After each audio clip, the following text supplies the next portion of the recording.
Les préparatifs des pourparlers de médiation de San Egidio devraient reprendre en Rome, en Italie. Pour les autorités sud-soudanaises, cette médiation a pour objectif la participation de tous les groupes politiques aux élections. Selon les médias sud-soudanais, les pourparlers devraient passer en revue la déclaration de principe, y compris la nature fédérale du gouvernement et la répartition des pouvoirs, l'identité nationale et le respect des différences ethniques, culturelles et linguistiques, la création de la conférence constitutionnelle nationale et de la commission nationale de révision de la Constitution, ainsi que la création d'un mécanisme de surveillance de la gouvernance économique.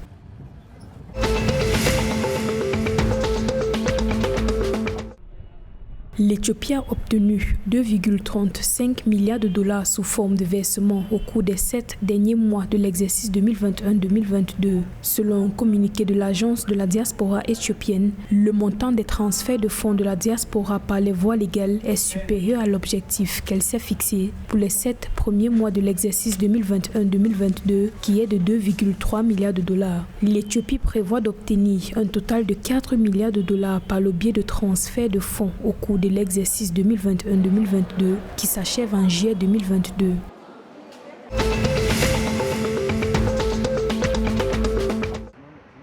Le Kenya a déclaré une épidémie de fièvre jaune après que le comté d'Isiolo, dans le nord-est de l'Oregon, a signalé de nouveaux cas de la maladie, selon un communiqué du ministère de la Santé. Le ministère a déclaré que le premier cas avait été détecté le 12 janvier 2022 et que depuis lors, 15 cas suspects ont été identifiés et 3 décès ont été enregistrés. Pour limiter la propagation de l'épidémie, le gouvernement kényan prévoit de procéder à une vaccination dans tous les comtés à haut risque.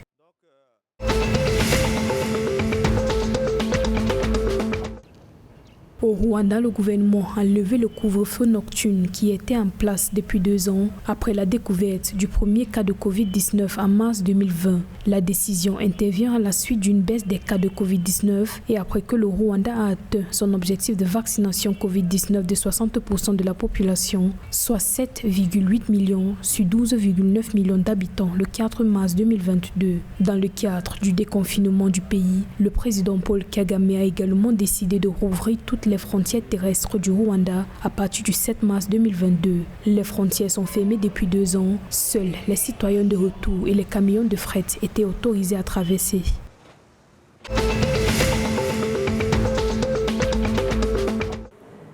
Les utilisateurs d'Internet en Afrique bénéficieront dans les prochains mois d'un accès plus rapide et d'une meilleure protection contre les cyberattaques. Cet exploit sera par ailleurs possible grâce aux installations de 2 grappes de serveurs Racine par Internet Corporation for Assigned Names and Numbers, une organisation internationale à but non lucratif. Soulignons qu'aujourd'hui, seulement 33% de la population en Afrique a accès à Internet. Selon l'Union internationale des télécommunications, le nombre d'utilisateurs d'Internet en Afrique a augmenté de 23% entre 2019 et 2021.